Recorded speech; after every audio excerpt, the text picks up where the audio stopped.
चतुर्भुजो जगन्नाथः कण्ठशोभितकौस्तुभः पद्मनाभो देवगर्भश्चन्द्रसूर्यविलोकनः जगन्नाथो लोकनाथो नीलाद्रीशः परो हरिः दीनबन्धुर्दया सिन्धुः कृपालुः जनरक्षकः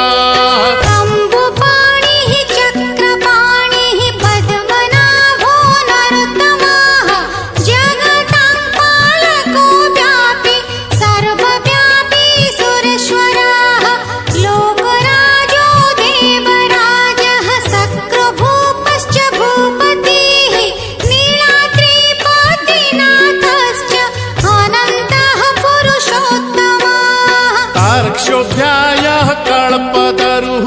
विमला प्रीतिवर्धनः बलभद्रो वासुदेवो माधवो मधुसूदनः दैत्यरिः पुण्डरीकाक्षो वनमाली बलप्रियः ब्रह्मा विष्णु वृष्णिवंशो मुरारिः कृष्णकेशवः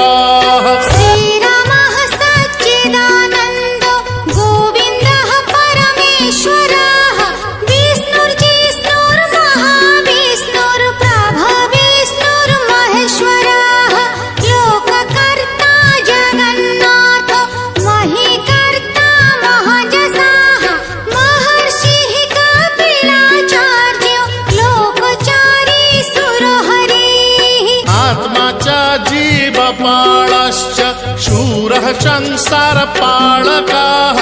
एकोनेको मम प्रियो ब्रह्मवादी महेश्वरः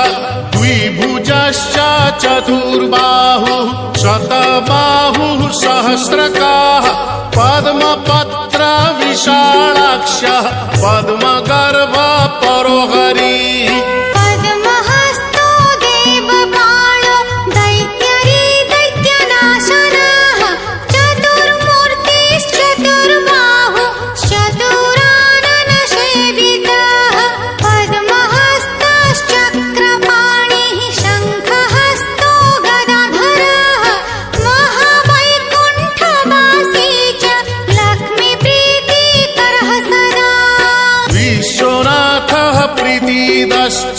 सर्वदेवा प्रियंकरः विश्वव्यापी दारुरूपश्चन्द्र सूर्य विलोचनः गुप्तगन्धोपलब्धिश्च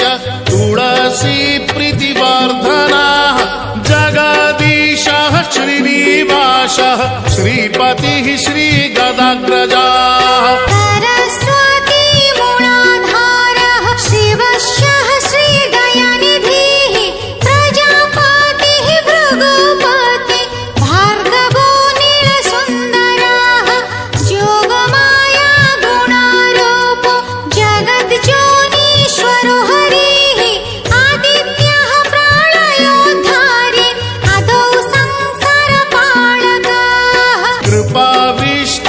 पद्मपाणि रमूर्तिर्जगदाश्रयः पद्मनाभो निराकारः निर्लिप्तः पुरुषोत्तमः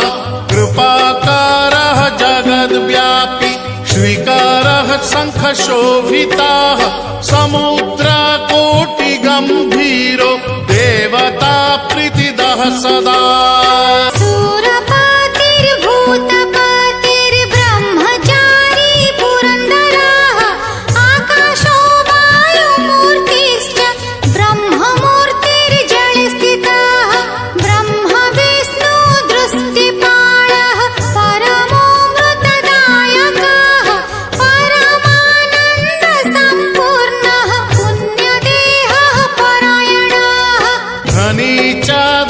धनदाता च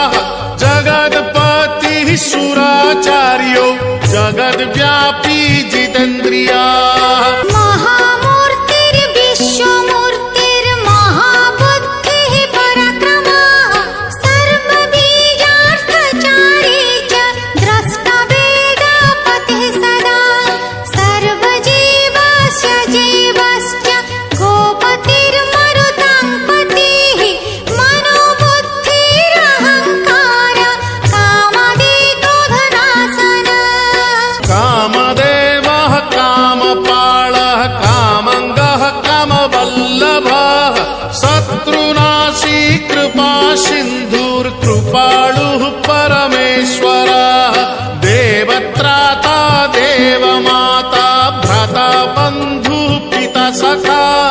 बालवृद्धस्तनूरूपो विश्वकर्मा बळोबळः अनेकमूर्तिः सततं सत्यवादी सतङ्गतिः लोकब्रह्म बृहद्ब्रह्म स्थूलब्रह्म सुरेश्वरः जगद्व्यापी सदाचारी सर्वभूतश्च भूपतिः दुर्गपालः क्षेत्रनाथो रतिशो रतिनायकः बळी विश्व बळाचारी बळदो बळि वामनः दरः सहस्रचन्द्रः परमः परपालकः अकारादिमकारान्तो मध्योकारः स्वरूपधृक् स्तुतिस्थायी स्वमापाश्च स्वाहाकारः स्वधाकारः मत्स्यः कूर्मो वराहश्च नरसिंहश्च वामनः परशुरामो महावीर्यो रामो दशरथात्मजः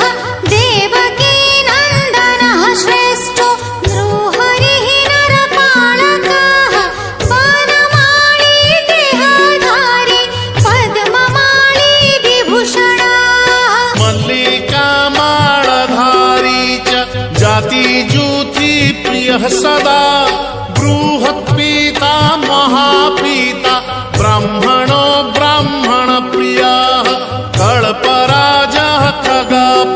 खगपतिर्देवेशो देववल्लभः परमात्मा बलो राज्ञं माङ्गल्यं सर्वमङ्गलः सर्वबलो देहधारी राज्ञं च बलदायकः नानापक्षी पतङ्गानां पावनो परिपालकः वृन्दावन विहारी च नित्यस्थलविहारकः क्षेत्रपालो मानवश्च भुवनो भवपालकः तत्त्वं रजस्तमो बुद्धिरहङ्कार परोपिता आकाशङ्गः रविः सोमो धरित्री धरणीधरः निश्चिन्तो योगनिद्रश्च कृपाळुः देहधारकः सहस्रशीर्षा श्री